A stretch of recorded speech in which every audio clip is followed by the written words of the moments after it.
Hello, I am Caleb Lewis. I will be your trainer today, and this is just a preview of what is to come, but this is my Osha electrical training guide. Let's begin.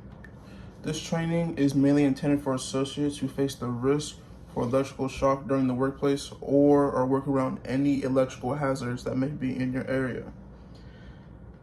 And this training is, of course, required to ensure that, safety is our top priority, because the thing is as important as being safe in the workplace.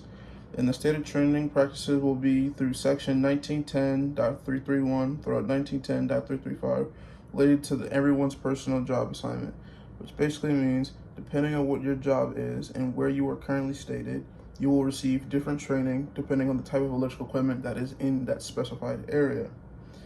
And this training will help associates identify live exposed wires, electrical hazards, and you will be identifying the amount of voltage which will be produced from the electricity you are dealing with, so you know the lethal and non-lethal amount of dosage your body can handle. And the prerequisites required are paragraph B3 of section 1910.331 throughout 1910.335. A more experienced person will also require the understanding of 1910.333 paragraph C2. And next slide. When and where training will be commenced when new equipment is added, and training will happen every 3 years. And training will be held at your facility where you are located and probably in your specified electrical training area. And it will consist of 48 hours for 2 consecutive days. And you will also cover the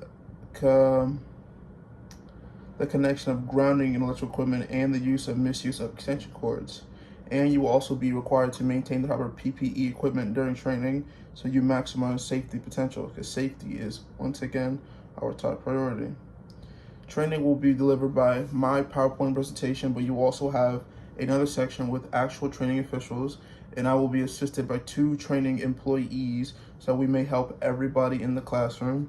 And yet again, this is just a preview, but the classroom will be set up in a V formation so that everyone will be engaged in a conversation and everyone could have their own input and voice if they have any questions about the specified location. And once the training has been completed, at the end, you will complete a 50-question test, and for the 50-question test, your minimum score percent will need to be an 80% score. And if you do not pass with the 80% score, you will again need to retake the course, because it is strictly mandatory, and because it's mandatory that you pass so you can keep your job and be stated in that position. If you do not pass, you'll be moved to another position or possibly terminated.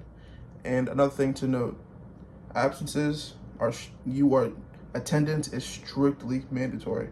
You are not allowed to be absent. The only absence that's allowed is if it's a family emergency or you have a reasonable excuse.